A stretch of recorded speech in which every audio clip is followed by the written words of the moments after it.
Hey, what's going on, guys? Welcome back to another episode of The Daily Entrepreneur. Today we have episode 18. Got a lot of great articles for you guys, starting with a new format. And yeah, let's get into it. James? A study was conducted that found that marketers across companies on average use up to only 42% of technology's capabilities. And this is from a wide variety of things in marketing. So this could be delivering social commerce, advertising within the metaverse across social media, through commercial TV, streaming and advertising, in-game sponsorships, branded NFTs, and podcast and streaming audio and podcast advertising. What are your guys' thoughts on this? It's interesting to me because I feel like advertising is so different for every company because everyone has a different customer avatar and things that, for people that they need to reach. So I'm not surprised that every company isn't using every avenue, but I would say it would be a disservice for every company to not be using the social media platforms when it comes to advertising, especially for Google, Facebook, Instagram, TikTok, like the big five. I think every company should be advertising on there. Well, like we've always said about, that professor that I had that one time, basically saying that the unit that we're going to be skipping is social media marketing. I mean, that's a travesty. I mean, that definitely is the one avenue that people need to be looking. Their company has to be advertising on 100% of the time. But I mean, regardless, I think that if there's one aspect of technology that companies could come into, I think that definitely has to be using algorithms to, figure out. I mean, come on, bro. I think companies really need to look at algorithms to be able to help them navigate and figure out what would be the best strategy for advertising for their company. And that's a great way to use technology, especially different AI platforms that might come out.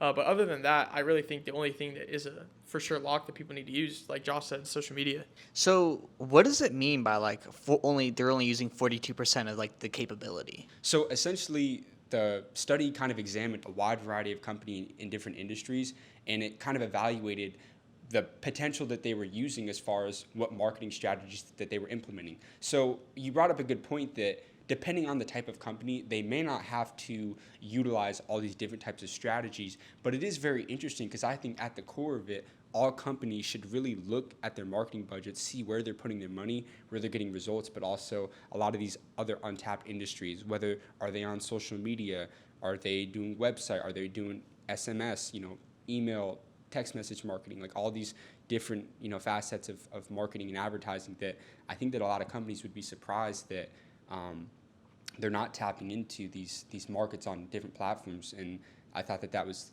really interesting. That only 42% of technology's capabilities that marketers are tapping into. What happened in Europe, Josh? Yeah, so something pretty interesting. European Parliament recently just voted that Apple and all these other technology companies have to switch to USB-C. Pretty much, so the lightning cable that on your Apple right now is going to be gone by 2023. What are your thoughts on this? I think it's wild. I mean, we're seeing what's going on in Brazil with the ban of iPhone sales and them basically declaring iPhone as an incomplete product since they're not selling it with a charger. And then you have trouble in Europe. This is a terrible look for Apple in regards to their overseas sales. I mean, I'm sure here in the U.S. they're doing just fine, but they're really making big mistakes in foreign markets right now. And you know what it is, though? Also, similar thing. Just like in Brazil, it said that it's an incomplete product. And in Europe, their main selling point on why it needs to be changed and the technology companies need to have one universal charger is that the consumer waste in these countries is over $250 million a year. So they're just pretty much just trying to make a positive change for the environment. So essentially, the European governments, it's kind of their discrepancy with Apple. So that's kind of why they're implementing this. Yeah. So pretty much, like I said, the main reason being is to reduce consumer consumption and just overall waste, as well as for positive environmental benefits. So what's the deal? Is it the same situation in Brazil, or is what's the deal with the charger? Is it USB-C? Yeah, so pretty much they said by 2023, all of these companies need to start implementing USB-C chargers into all their products. So not the lightning cable. Yeah, lightning cable is going to be gone in Europe. So if I had to guess, maybe the iPhone will be switching, and maybe the US as well, to USB-C. So it'll be interesting to see what's going to be Apple's next move. You guys have heard of the company Canva, right? Yeah. Yeah. Basically, so Canva is now being valuated at $26 billion, and this comes from CEO Melanie Perkins. basically has big plans to take this company to kind of match Google and Microsoft. And essentially, she basically wants to make kind of a big conglomerate with Canva, kind of like how you have the Microsoft suite, you have the Google suite, you have the Adobe suite. She wants to do the same thing with Canva and take this to be over a $100 billion company. Do you guys think anything's going to happen? What changes you could see Canva making?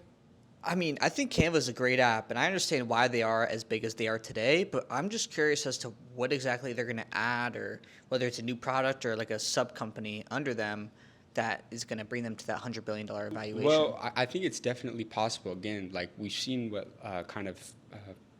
who's the company, Adobe, right? How they keep implementing all these different kind of sub companies under them. They've got Premiere Pro, they've got Photoshop and all these. And so I feel like that's kind of the approach that Canva could take as far as like trying to get more design, formatting kind of platforms under their belt and just grow through there. Maybe they get into videos because it's primarily only like for photos. Yeah, and like, photo editing, so it's stuff like like if they that. could implement the videos, kind of, again, take the playbook out of like what a lot of these other social media platforms do, and they adapt based on what their competitors do. If they can do that, kind of implement more than just photo formatting and that type of stuff, then that I feel like could be what potentially takes them there. I think Canva's competitive advantage is the fact that, one, their free version is really good compared to most other companies' free version. Like, you can get away with using Canva without having to spend a single dime at all. You can get some really, really good stuff out of there. But at the same time, though, the paid one is still probably, it's worth it. Yeah, Yeah. that's the crazy thing is I feel like they've mastered their paywall, where you want to use some of the features on their paid version so bad that it's really enticing to go ahead and make that, like, I think it's like $5 a month or like Yeah. $10 a Exactly. month. But the free version itself isn't so skimped that you feel like it's not even worth using unless I get the paid version. You could still get out of there using the free version and make some really cool stuff. Basically, the other reason that I think Canva has a competitive advantage is its ease of use. I think when you open something up like Photoshop, there's a lot more barrier to entry for a first-time user. They have to learn all the keyboard shortcuts. They have to really master what the hell is going on the sidebar. They have to know there's 100 different things where Canva, it's laid out very simply. Oh, you need text? Just click this button. We have plenty to choose from. You need to upload an image to put in there? Use this. You need effects? It's so much easier to use, I think, than Photoshop. I think the power of Photoshop is still better, but from an ease of use and accessibility, Canva's right on the money. I think what they could do if they did implement this is some sort of video editing software for free. I don't know how it would work, if you'd have to download it like an app or if it would just be cloud-based. But I think that could be huge to see, like, hey, we can compete with Premiere Pro or like Final Cut Pro or DaVinci Resolve, some of these big editing softwares.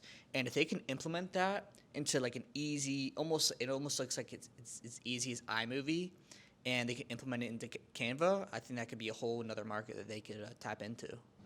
Yeah, 100%. I think video editing software is the next route, since they're pretty much just photo right now. The next thing after that, I would say, is just strictly kind of like what their plan is they're going to probably acquire somebody. I don't think they'll build it in-house, but I think what they're going to do is acquire a company that specializes in website development. Or, you know what I think could be even before that, is they acquired someone that does captions. I think the Reels and that short-form content market is so big right now. So if they could just do editing and then like some sort of like caption software that's really good and acquire them, that could be massive. But yeah, you could pair it with the video. So, Exactly. But the thing is, if they really went gung-ho on the short, like really, I think one thing that they could do that could absolutely beat out those other two, like Final Cut Pro, Premiere Pro, other video editing software, is if you make the mobile version really good for short form content, where it's just like, hey, you need to make a reel, we'll make it 10 times better if you edit it here than in Instagram or a TikTok, pretty much. That about wraps it up for episode 18 of The Daily Entrepreneur. Hope you guys had a great day. And before we go, we have a quote of the day by James. Yeah. People can take you places that money can't. You heard it here first, folks. James, the wise man, once said that you should like and subscribe.